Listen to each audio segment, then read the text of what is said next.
Вы знаете, я прокомментирую таким образом. Я сегодня встречалась с военнопленными Российской Федерации.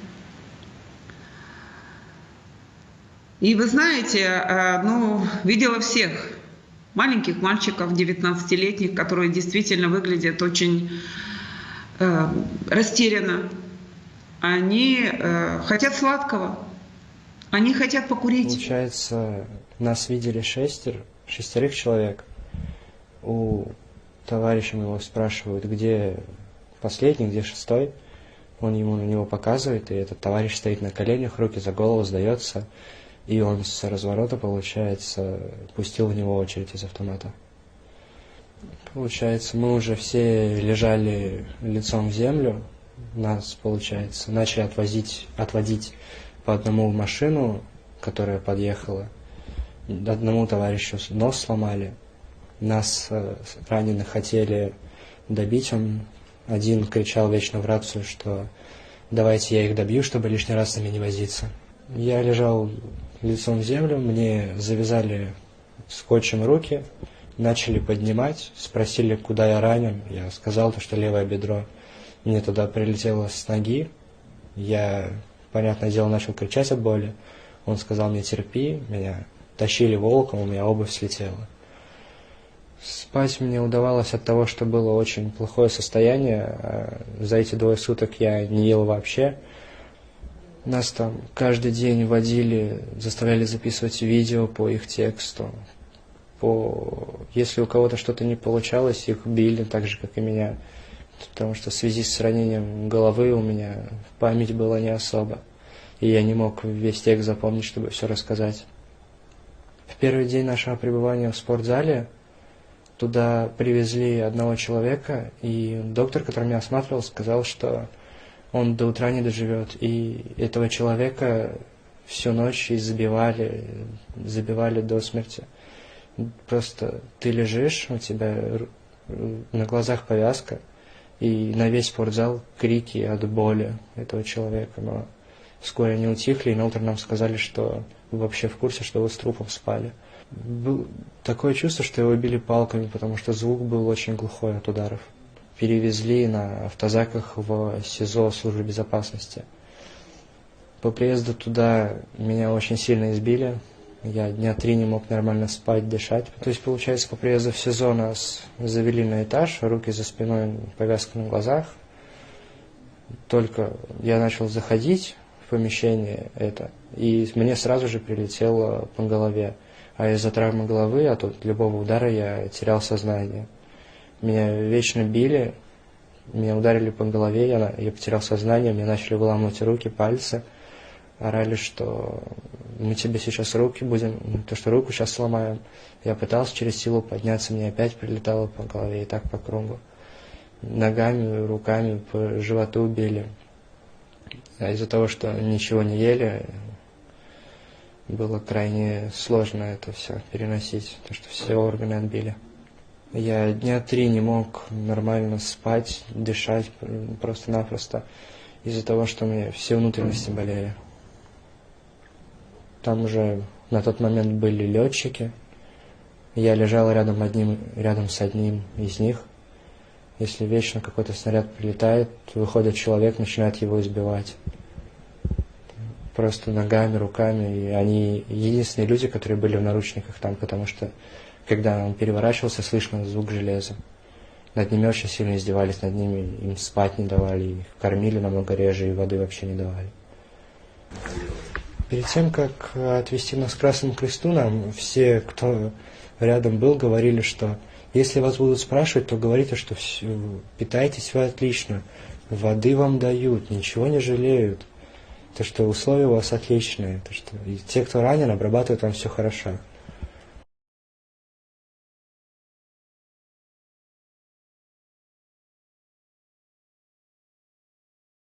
Вот, ну, естественно, завязали, руки, ноги завязали. Вот, начали бить. Но у меня, получается, чуть-чуть как была борода. Я помню, как они мне говорили, ну вот он кадыровец, ну, чеченец. Я как понял, у них к чеченцам, ну, кадыровцам особое отношение. Вот. И начали, я уже помню, ну, по лицу, ну, ногами по лицу, по голове били. Вот. Дальше, когда уже мне по лицу с ноги дали, я помню, я вырубился, и в тот момент ничего не помню. Ну, угрозы были там, не знаю, там повесим, всякие угрозы были. Есть такие угрозы, ну, которые я не могу на камеру как бы говорить. Ну, были очень страшные. Вот. Ну, угрозы были гораздо такие, ну, опасные там. Они, помню, говорили, типа, их надо кастрировать. Я помню, когда еще, ну, мы завязанные руки-ноги были, ну, как бы мы лежали, там другие солдаты, ну, там один раненый был, я не знаю, они его пытали или что, ну, это ну, как бы не видел, я помню, как он там кричал, орал. Вот. Ну, а так они как, на камеру снимали, там, подходили там на камеру, там кто-то, может, ногой, ну, ногами пинал, ушел, так ногами били тоже. Ну, по ребрам, вот, рассказывал, по ребрам, говорит, меня били, другому прикладом по голове. Там поставили к стенке кирпичной. И было много людей с оружием, вот, ходили, и каждый предлагал там что-то, ну, что-то с нами сделать. Кто-то предлагал там в ноги пострелять, кто-то просто предлагал убить там. И... Ну, просто вот между собой они вот общались, и каждый свою идею предлагал.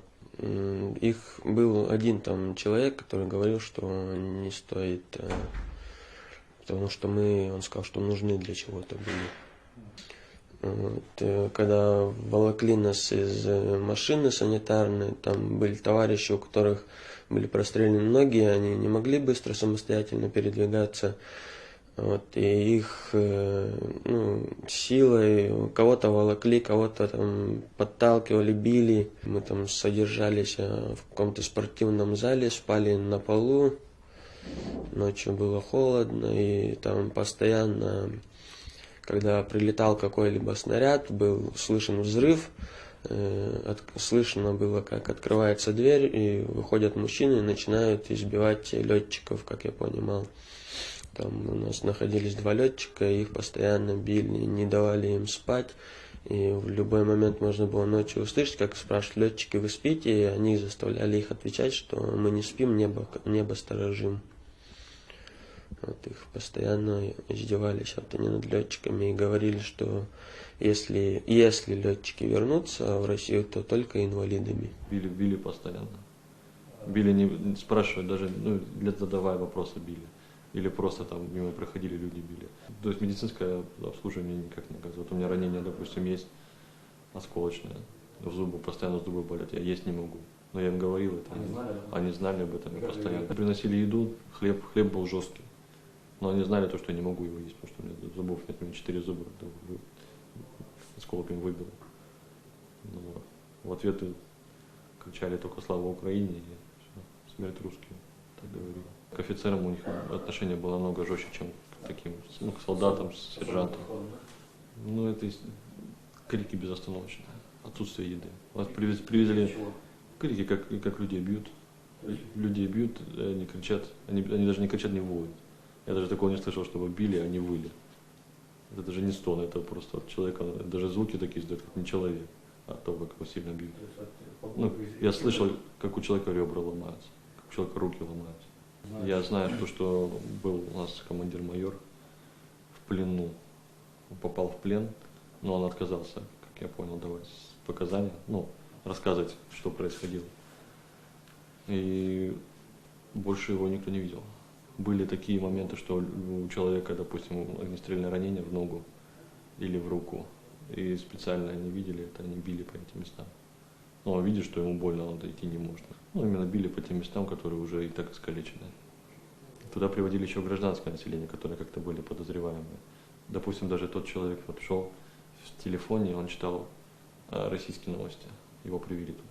Дедушка шел, 71-летний, у него сахарный диабет, он напротив меня лежал. Он там весь, он уже и так был, ну, ни живой, ни мертвый. Его привезли туда, его там держали. Ему нужно постоянное лечение, оказывается, они с ним ничего не делают. А он лежит там, и вот руки перевязаны, глаза перемотаны, он лежит. А он в туалет просит. Женщин там были, пару женщин. И их куда-то отводили в какие-то комнаты, было радио. Они когда отводили, какие-то начинались побои и действия, они громкую музыку включали, то есть все время радио играло. Тоже украинские новости. Они делали громкую музыку, чтобы ты не слышал, что... А вот лежали в спортзале, там вот применяли физическую силу к офицеру майору. 2 дня они его избивали, потом они везли его в подвал вниз. И потом они сказали, типа, вот, что он умер от потери крови. Артиллеристов они очень сильно избивали. Даже когда я был в спортзале, там привезли 3 человек, один из них был артиллерист, они там тоже его избивали. Разведку тоже там они очень не любили. Мы сидели в подвале, также часов 6-7 просидели, также с закрытыми глазами. Там вот сняли первое видео с нами, допрашивали нас. Все это происходило под воздействием оружия. То есть они представляли в голове там оружие. Потом нас оттуда забрали к военной полиции. Там мы жили в казарме, также допрашивали. Если на какие-то вопросы мы не отвечали, говорили, не знаю, что нас били.